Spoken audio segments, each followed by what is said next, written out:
Hello there, friends and sane persons, and welcome to another episode of Wednesday Whimsy. My name is Kyle, and Wednesday Whimsy is a short show that I do every Wednesday evening where I talk about a board game, a top 10 list, or some other board game, usually related topic that happens to be on my mind. So this week, it's not really this week, it's more last week or a week or two ago.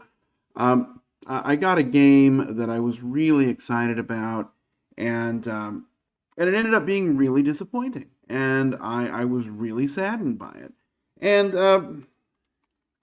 got me thinking.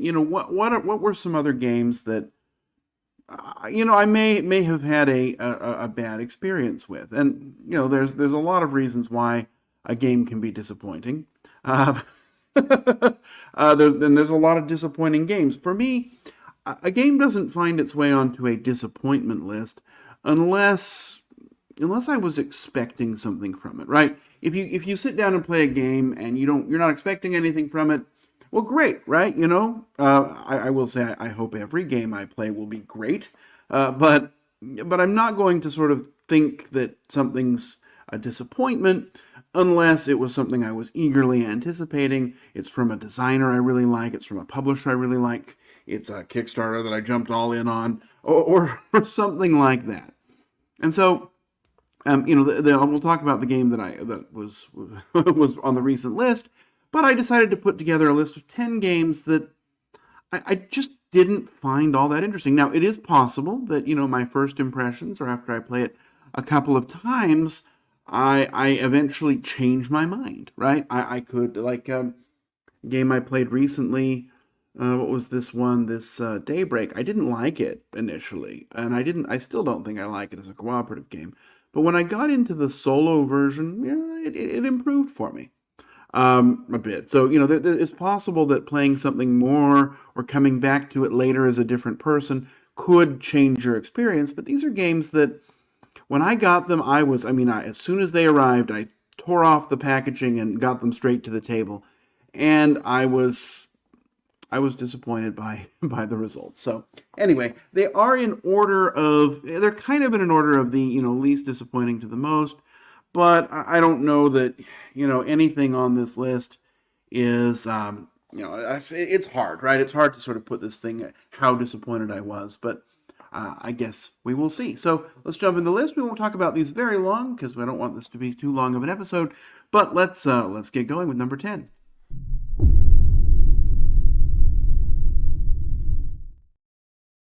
All right, my number 10 is a very recent game, and this one I was excited about largely because of the designers.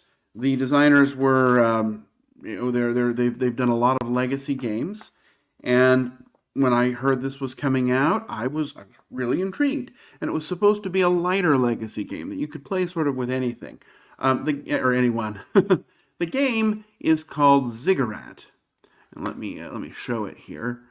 Briefly, I'll try and show some of these. Let me move this window up. There we go. Here we go.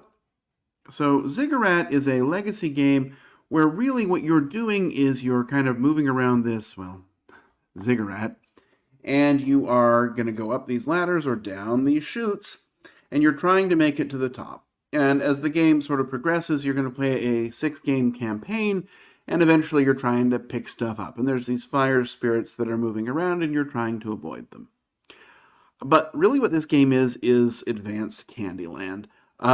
You draw one card and play one card, and you have a little bit of choice in whether you move to the right or to the left. I played all 6 scenarios.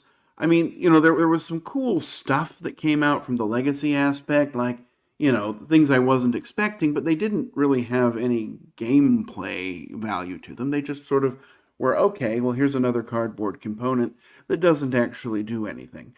The story was mediocre at best, and the game itself was kind of frustrating. And when you won or lost, it often was because you just happened to draw the wrong card at the wrong time. And I just really didn't like it. And maybe it's because I'm not a child, but I think this is probably for the under 6 crowd. Maybe definitely the under 10 crowd. I found Ziggurat to be a disappointment, which was unfortunate because it's a well-produced and it looks like a lovingly designed game. So that is my number 10, Ziggurat. Let's go on to my number 9.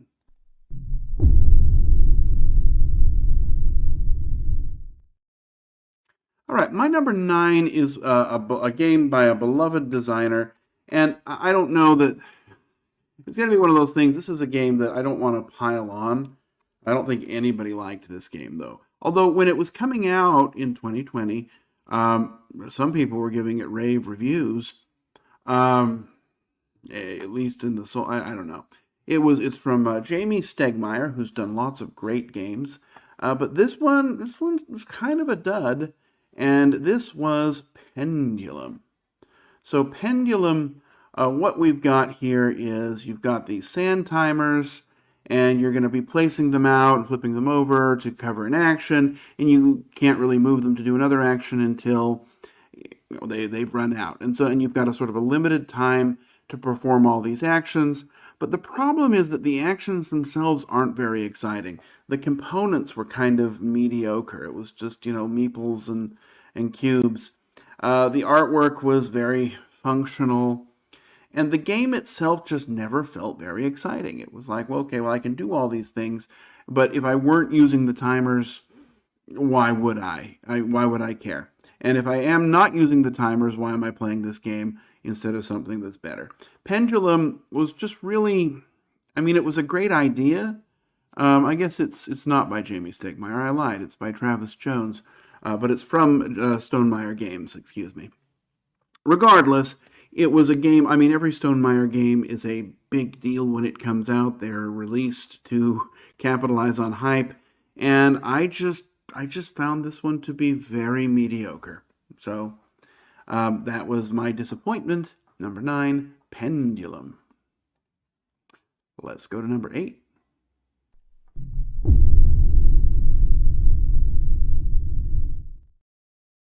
All right, my number 8 is a game that I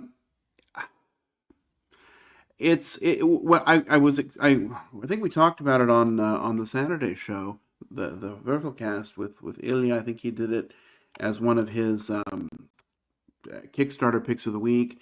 And when he talked about it, I looked at it and I was like, oh my goodness, this looks amazing.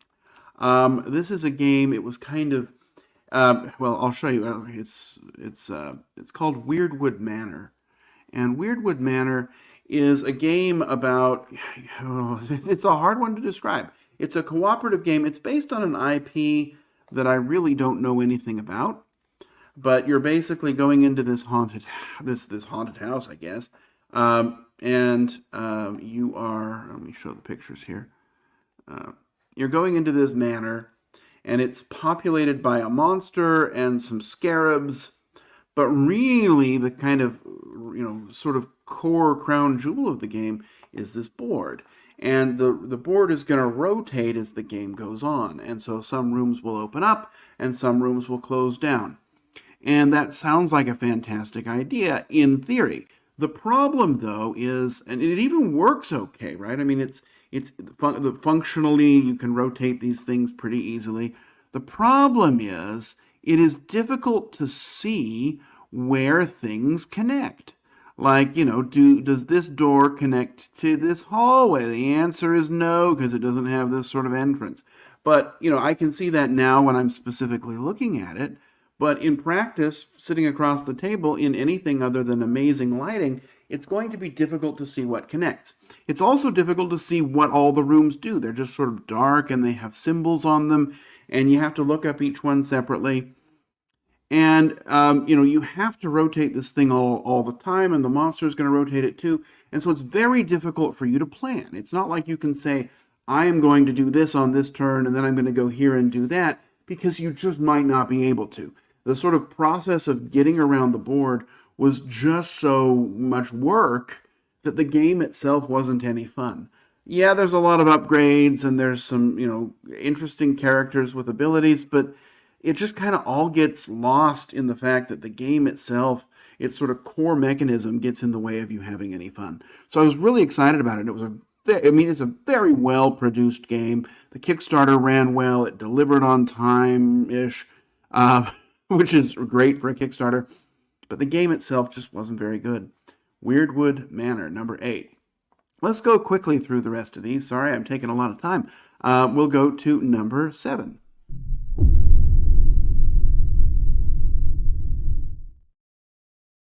So number 7 is one that I've often used as one of my greatest disappointments of all time. And I think that's partially due to my expectation and some other games that I really liked. But this is a game that was about the Protestant Reformation, and it was sort of sold like a Twilight Struggle type game. The game is soulified, and one person is, I think, if I remember correctly, the forces of the Reformation, and another is the forces of Catholicism, and you're kind of playing cards and competing to control various parts of Europe. And that sounds really interesting, except in practice it really wasn't. The decks were identical, I believe, if I remember correctly. They were very symmetrical, so that made it so that it felt too balanced. The sort of victory rewards, if you kind of placed more cubes out on a board, were never really worth it. You never felt clever. You never felt in control. You never felt, here this card says another player must throw a card away. Okay, great. It just wasn't interesting. It was disappointing, and because it was sold like a combination of two games I love, Twilight Struggle and Here I Stand, I was expecting it to be something amazing, and this one was just too balanced and ultimately quite boring. Soulified. Let's go on to my number 6.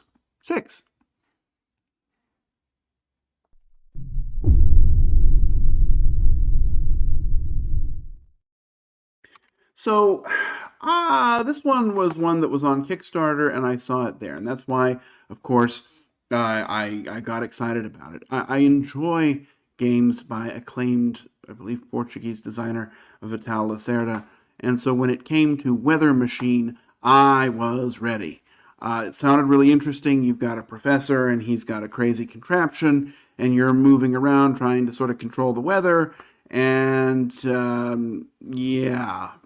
That's what it's about on paper. I mean, there's, first of all, no theme here. But secondly, the gameplay itself is really messy. Especially if you play at solo or with two, where you have like this extra thing that's moving around. But the way that you get anything in this game requires so many steps. And the sort of weather aspect of it has nothing to do with the game. It's just a condition that can be met. And and there's so many symbols. And, look, his games are known for having lots of symbols and things to learn. But this one, lots of them didn't make a lot of sense. It was difficult to sort of figure out a way to make things score. And when you got things working, it wasn't very much fun and it wasn't worthwhile. So this one was a real miss for me. Fortunately, he's had lots of other hits. But Weather Machine, a big disappointment. Let's go to number 5.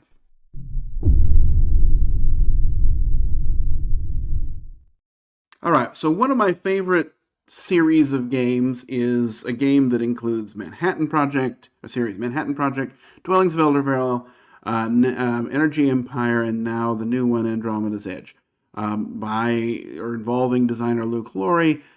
This sort of place stuff out and recall style of worker placement game. Great. Lots of fun. Really enjoy it. A new game came out in the line not too long ago. And this one had kind of a stark look to it. It looked like a World War II propaganda poster. And I was interested in it, right? I decided, okay, I like Manhattan Project. So let's give War Machine a try. War Machine is terrible. It is just, first of all, it's ugly. I mean, okay, the art style here is interesting. It's kind of striking. When you get into the game, though, it really is just boring icons. The board itself looks very bland. It looks kind of like almost, icons from a an infographic or something.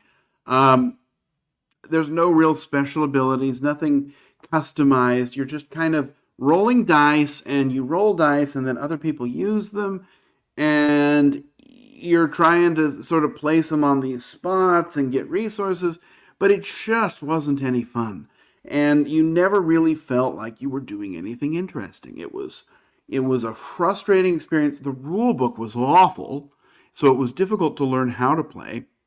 And even once you did, it just really was never worth it. None of the splashiness, none of the fun, and none of the customization. Okay, a little bit of customization, but not in a fun way, of the other games kind of in this series, like, Manhattan Project or Dwellings.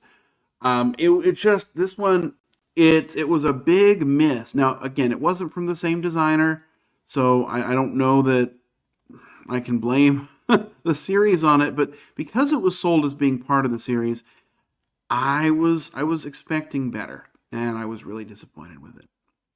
So, there you go, Manhattan Project War Machine. Let's go on to my top 4.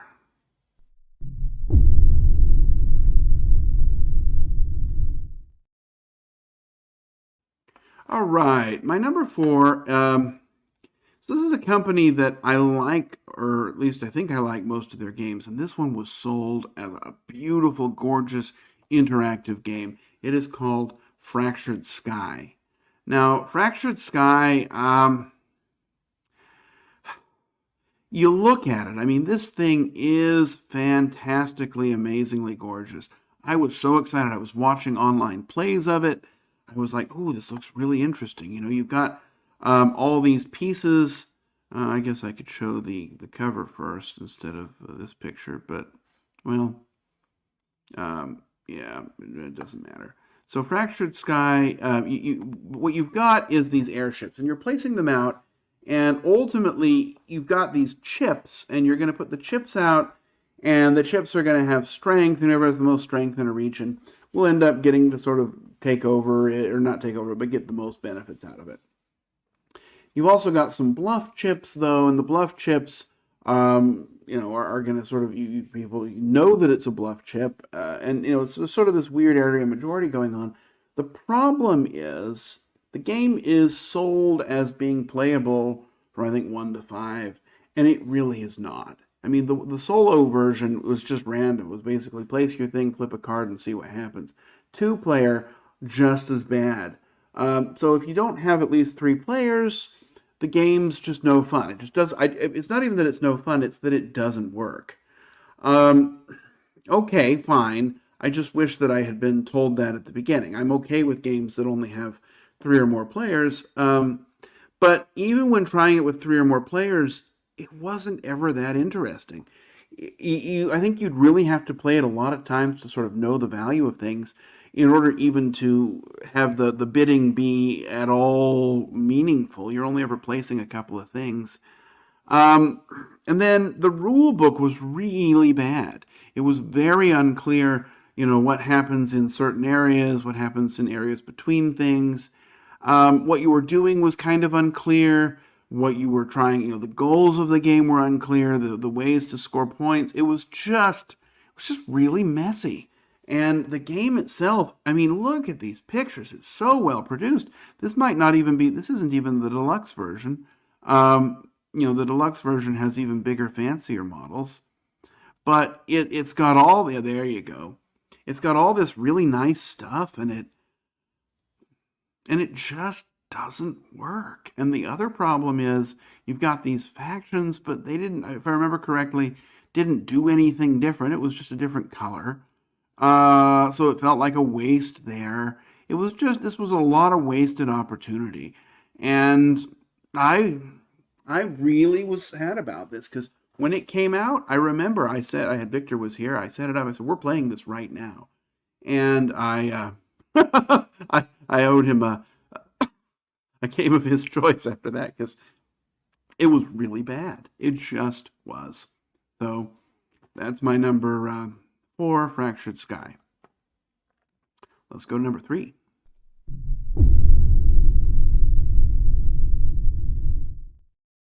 All right, my number 3. is the one that kind of inspired this list. It's the one that I played recently. Um, it's from Mind Clash Games, company I love. It's a two-player asymmetric game type that I love. It's got, everything here that I knew I was going to love. The game is called Ironwood. Ironwood was terrible. Oh my goodness. Now there's videos online of people loving this, so maybe it's just me, but I hated this game. I mean, every aspect of it was just awful. Well, not every aspect. Many aspects were great. I got to be fair, right? It's a beautiful production. The card art is great. The tokens are great. This Iron faction has these thick, heavy metal medallions that they're building. I mean, everything about this game looks like it's going to be fantastic. And then you've got sort of this Iron player that's trying to do one thing, and they're just trying to sort of get these resources and build these forges, and if they do that, they win. And you've got this Wood player who has like this kind of a bluffing, I guess, thing that's going on, where they are trying to find these totems, and they have cards that tell them where the totems are, and then the Iron player is trying to stop that from happening, and that all sounds fantastic. The problem is everything in the game is so expensive, right? If you lose a combat, it's devastating because it sets you way back. And if you lose your soldiers, they're so expensive that, after one or two combats, the board no one could do anything. Everyone had just one or two soldiers left.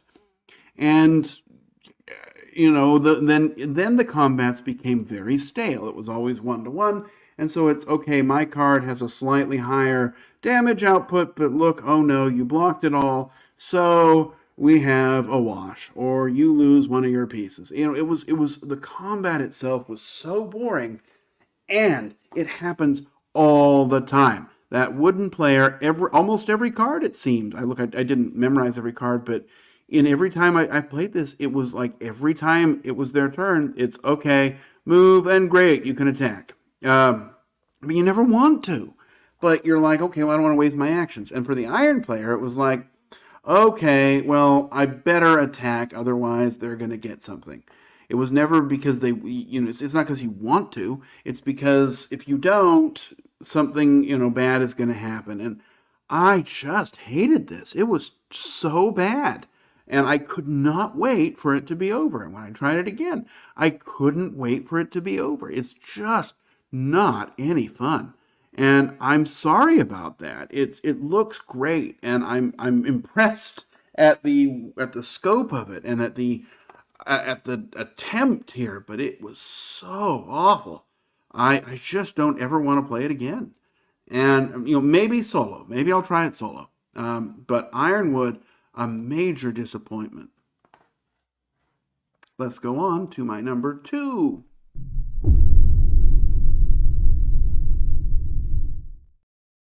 All right, number 2 is one I've done a separate episode about, so I don't have to talk about it very much. This is a game, again, it's a 2-player head-to-head asymmetric game, and 2-player asymmetric head-to-head games are my kind of favorite type. And so this one I just knew was going to be great. And it also said it was highly solo suitable. I was just sure this was going to be fantastic. And it was terrible. This is Doubt Is Our Product. This is the game where one person is the tobacco industry and one person's a lobbyist trying to get the government to interfere with the tobacco industry. Components, terrible. I mean, the cards actively stink. Like there was a bad smell when you open it up. Components, terrible. Rulebook, terrible. No player aid. Graphic design, terrible. The game came with like 30 pages of stuff about tobacco lawsuits, but no player aid. And just really inexcusable component choices. But even then, even setting all that aside, the game itself is boring. And this game made me kind of angry because I wanted it to be so good. Oh, look, here, the company's cards are sobering and deliberately drab. Well, I don't know that they're sobering, but they are very drab. But everything in the game is drab. It just wasn't fun. One of the actions didn't make any sense. I hated this. I just hated this. And the fact that I wanted it to be great made it all the much worse for me. And it was also really expensive. So avoid doubt as our product. Let's go on, finally, to my number one most disappointing game.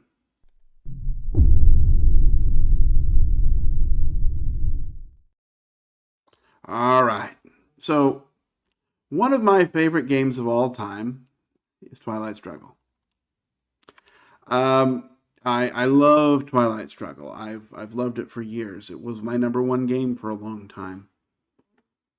When I heard the designers were back with a new game, I was elated. For years, this was as I was waiting for this to come out because I pre-ordered it on the whatever it's called, the P500 series. I was waiting for this game to come out. Oh, so excited. And then it came. And the game is called Imperial Struggle. Imperial Struggle is supposed to be Twilight Struggle, but set back in the colonial era, France and Britain in the 1700s.